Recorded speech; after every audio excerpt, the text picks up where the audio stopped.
Welcome to New York Comic Con 2017, and it is not New York Comic Con with a true Wonder Woman herself. Oh, okay. Hello, Ashley Eckstein. I am so happy to see you. Oh, Hi, just like one of my favorite women in the world. oh, feeling is mutual. Feeling is mutual. And for the one day I have heels on, like I have somebody my size. Like I should have not worn heels. I know, con rule, I am surprised. It's like wear flats, because every now and then I do wear heels, and then I'm reminded, like, oh, you walk a lot at cons. My Darth Vader heels are in my bag, or my flats are in my bag, so don't tell anyone. Those are off after this segment.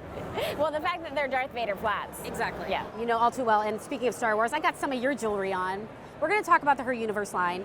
Maybe we should start with Comic-Con though, because obviously a huge event for you always. You were just at San Diego Comic-Con. You have a huge fashion show there where you did a massive dress reveal as Cinderella. Every year it gets bigger and bigger. How is San Diego different from coming here in our town, New York style? You know, the cons are actually very different. I've been going to both. Oh geez, ever since my first year at New York Comic Con was 2010, when it was a third, like, there was only like 75,000 people here then. Now there's over 200,000 people here. Yeah, so I've seen it grow. And I feel like this con is, you know, there's a spirit to this con. There's a lot more locals, and there's just like a community spirit, whereas San Diego's amazing too, but people come from all over the world, and this is like a hometown con that's just massive. It's so funny too, you have to go ride the subway after you get out of Comic-Con. Don't take a cab, because literally we're shameless. We'll be in costume on the subway and be like, what? It's like such a New Year's, and no one will look at you.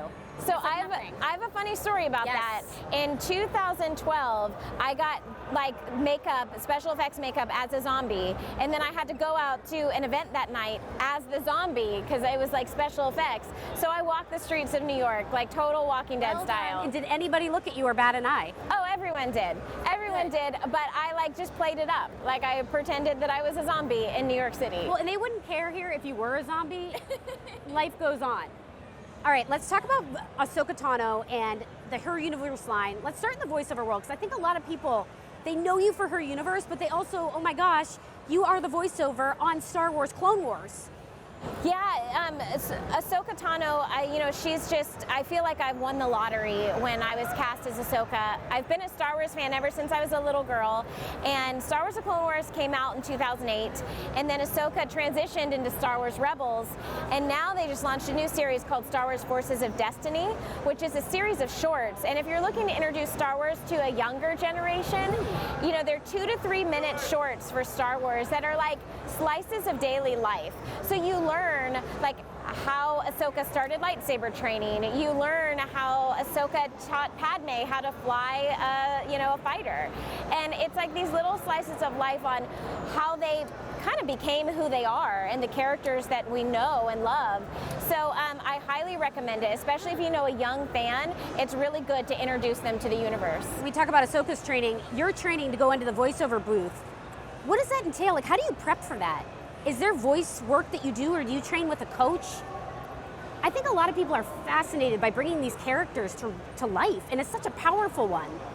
You know, a question I get a lot is how to become a voice actor, and the one thing I say is voice acting is acting. So if you're looking to get into voice acting, take acting classes. Like whether you're acting, you know, in front of the camera or behind a microphone, it's still acting. There's different techniques. Obviously, I stand right behind a microphone, and I have to pretend I'm doing a lightsaber battle while standing still. So there are some different technicalities, but it's still the same acting. So do you train with a coach? I don't, but I have taken years of acting classes. What about voice lessons? Do you take voice lessons? I did. I grew up taking voice lessons. Oh, wow. But I think the thing is, you know, whether it's with a coach or whether it's just like in your bedroom, you have to practice. Yes. You know, practicing, no matter how old you get, it's a honed skill, and you can lose your skill quickly. So a fellow voice actor I know, when he wants to practice, he pulls out the phone book and he reads the phone book as different voices. And so I have like 10 follow-up questions on that. I didn't know the phone book existed still, but wow. Oh, that's true. Wow. I Maybe use one to Google. sit on national segments. They're like, Katie's here, got the phone book. You know that problem. It's like, you're not as tall as people think you are, but that's a good one. Yeah. But you didn't just do voiceovers too it goes beyond Star Wars, which is amazing in itself. I still feel like a Padawan, like, my character Ahsoka was. There's voiceover actors that do they do it 5 days a week, 24/7. I'm very fortunate. I do the voice of Cheetah on DC Superhero Girls, and some Marvel characters as well. So it's been fun, and I play Mean Girls and Jedi, and you get to be all different sorts of characters. And a cool benefit of what you get to do is you do a lot in the Disney parks. You're a huge Disney fan, you got married in Disney, but to be able to bring those characters into the parades and to be on site, you're so in the Disney magical world. And I'm interested because I saw recently you went to that new Avatar area in Disney World in Orlando. What's it like for you now going as an adult as opposed to even 5-10 years ago? What's your favorite thing to go see? Oh my gosh. Well, I'm just a Disney nut. And I'm one of, I don't know, I feel like I never grew up when I go to Disney. I still feel like that little 4-year-old that, grew up on Main Street practically. Because my dad worked for Disney, so I grew up in Orlando, Florida, and I went to Disney all the time growing up. But now, of course I love all the food. We could do a whole interview just about Disney food, y'all. I'm with you on that. The turkey legs, can we start there? I know it's disgusting. I have a story about that. My friends call me Princess Turkey Leg. That's the only princess I'll ever be. Because my dad was a meat and seafood buyer at Disney, and he was part of the original team that brought the turkey leg into Disney. So, Sir, we thank you for that. It was genius. Well done. And is this like one after the other, and then you hit up the shake booth? It's turkey legs, it's churros. I cannot leave the park without a churro. And you were just in Disney World Japan, right? Oh, yes. Which I've never been to Disney World Japan. The pictures that I was looking, her Instagram account is like a must follow, Her Universe. And it was so incredible to see not only the way Disney was shaped there, but also the food, the rides, you got the full experience. So I'm one of those people, don't go to Disney with me if you don't love it, because I will scour every single corner. I have to see every inch. And the hidden Mickeys. The hidden Mickeys, all the rides, all the merchandise. I bought all the things. They had pizza egg rolls. A pizza egg roll, who doesn't want a pizza egg roll? And it's as amazing as it sounds.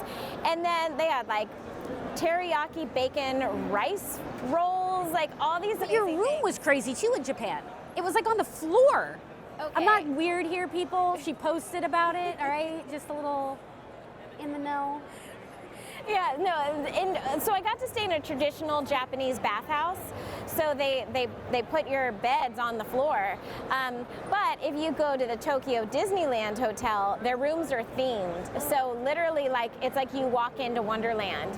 Yeah, you're walking into the property. So I'm a big fan. I highly recommend, just Japan in general. But then, of course, Tokyo Disneyland. All right, now we have to segue because she's a very popular lady here at Comic-Con. We don't want to waste too much of her time, but we have to talk Her Universe because so much has happened in the last year. If you are not familiar with the Her Universe line, I have an entire closet of just Her Universe gear. And I feel like I'm pretty fashionable, so I hope that speaks volumes. But now also getting the kids involved, and for many years, actually, my niece has worn, people follow my Instagram account, she was just wearing Her Universe gear the other day. But you work with Hot Topic now exclusively, but also you sell over on the Kohl's side for some of the active wear. What's happening for this year, and what can we continue to be excited about? Well, there's this little movie called Star Wars: The Last Jedi coming out. So we've been very busy designing for Star Wars. We're about to release a whole fashion collection for The Last Jedi. So hopefully we'll keep your geek closet well stocked. About that. But I've just been so inspired by Star Wars. In everything from subtle fashion to more in your face to, of course, everyone needs a fuzzy Chewbacca vest, right? Yes, everyone needs that. I actually own that. Yeah. And many other items of which we don't have time to speak of, including this ring. It's all Her Universe. And this ring, Katie just gave me a teacup ring. For Teacup Tuesdays. I know. Oh my gosh, look, we have a similar ring. Is it a star sapphire? It totally is. This is weird. Ashley and I always meet up and we have really bizarre. Yeah, nobody has this type of ring. This is getting weird. It's really crazy, guys. I've worn this my whole life too. Me too. Figures. I heart you. Live from New York Comic-Con. Thank you everybody for tuning in, and thank you guys. Stay tuned. Check out Her Universe. Ashley is one of the most amazing true Wonder Woman out there. Stay tuned.